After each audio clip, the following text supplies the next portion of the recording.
ኢየሱስ ጌታ ነው። ኢየሱስ ጌታ ነው። ጌታ ለዘላለም ይባረክ። አንድ ነገር ልላችሁ እወዳለሁ ወገኖቼ፣ ወንድሞቼ፣ እናንተ የእግዚአብሔር ቤተሰቦች ወይም ደግሞ እግዚአብሔርን ማታውቁ የጌታ ልጆች አይደላችሁ። እግዚአብሔር አምላክ ሰውን ሁሉ ሲፈጥር ልጆቼ ብሎ ነው የፈጠረው። ግን ልጅነትን አለመቀበል የሚፈልግ ብዙ አለና ጌታን አለማመን፣ በጌታ አለመሆን፣ ጌታን አለመከተል፣ ሰይጣንን መከተል፣ የዚህን ዓለም ነገር መከተል። ሁለት ነገር አለ። እግዚአብሔርን የሚከተሉ መልካም ናቸው፣ ሰይጣንን የሚከተሉ ክፉ ናቸው። ምክንያቱም መጽሐፍ ቅዱስ ሲናገር የክፉ አባት የውሸት አባት ይለዋልና መልካም ሆኑ ለሰዎች። አንዳንዴ መልካምነት በራሱ መልካም ነው። መልካም መሆን በራሱ መልካም ነው። መልካምነት እግዚአብሔር የሚሰጠው በረከት ነው። በዚያ ላይ ደግሞ ሰው በራሱ መልካም ሊሆን ይችላል። አንድ ነገር ልበላችሁ፣ ክፉ የሆኑ ሰዎችን መጽሐፍ ቅዱስ ላይ እናያቸዋለን። ለምሳሌ ሃማን እንየው። ለንጉሱ ሲሸምቅለት ብዙ ነገር ሲያደርግ አስቴር መጽሐፍ ላይ እናያለን። በቃ ሊያስገድለው ምስኪኑን ሰውዬ ይለት መጽሐፍ ቅዱስ ምን እንደሚታወቃላችሁ መርደኪዮስ ይላል በንጉሱ ደጃፍ ላይ ምርር ያለ ለቅሶ ያለቅስ ነበር ይላል። ምርር ያለ ለቅሶ። እግዚአብሔር አምላክ ምርር ያለ ለቅሶን ይሰማል። ምርር ያለ ለቅሶን ሰምቶ አዋጅን ይቀይራል።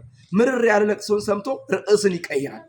ንጉሱ ተኝቶ በዚያ መዝገብ ያገላብጥ ነበር። የኔ አምላክ እንቅልፉን ወሰደበት። እንቅልፉን ወሰደበት። ይው ሰላሙን ወሰደበትና መዝገብ ያገላብጥ ነበር። ሲያገላብጥ ምን ያገኛል?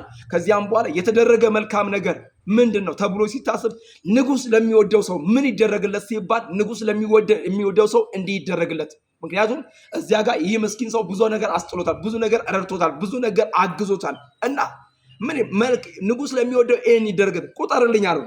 ይው በከተማው ላይ ፈረስ ተይዞ በፈረስ ላይ ተቀምጧል፣ የክብር ካባ ለብሷል። ንጉስ ለሚወደው እንዲህ ይደረግለታል ሲባል በየአደባባዩ ይዙር ይታወጅለት ተባለ። ሄድና አንጣው አለ። እዛም በራፍ ላይ ያለው ምስኪኑን ምርር ያለ ለቅሶ ወደ እግዚአብሔር የሚያለቅሰውን መርደኪዮስን አለ። እንግዲህ ሃማ ባዘጋጀው ተሰቀለ። ጌታ ይርዳችሁ። በእውነት ሰው ያንን ያህል ረጅም መስቀል ያዘጋጃል ለሰው ልጅ?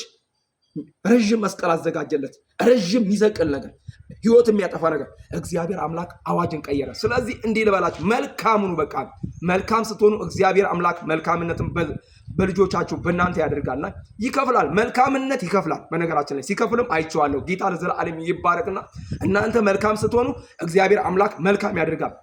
እግዚአብሔር አምላክ መልካም ያደረገውን ሲፈልግ፣ ዳዊትም መልካም ያደረገውን ሲፈልግ በዮናታን ቤት ተፈልጎ ማን እንደተገኘ ታውቃላችሁ? ሽባ የሆነ የሰለለ እግሮቹ የሰለሉ ሜምፊቦስቴ የሚባል በሎዶባር ተገኘ። ስለዚህ መልካምነት መልካም ነው። መጥቶ ከንጉስ ገበታ ላይ እንዲበላ ተደረገና እኔን ምስኪኑ የተመለከትከኝ እኔ ማን ነኝ አለ። ጌታ ለዘላለም ይባረክ። የሀገሬ ህዝቦች፣ የኢትዮጵያ ህዝቦች፣ በምስራቅ በምዕራብ በሰሜን በደቡብ ያላችሁ፣ በአፍሪካ በአውሮፓ ያላችሁ መልካም ሁኑ። በቃ መልካም ስትሆኑ እግዚአብሔር አምላክ መልካም ያደርግላችኋል። አምላኬ እንደ ባለ ጠግነቱ በክብር በክርስቶስ ኢየሱስ የሚያስፈልጋችሁን ሁሉ ይምላባችሁ። ተባረክልኝ ወንድሜ፣ ወድሃለሁ።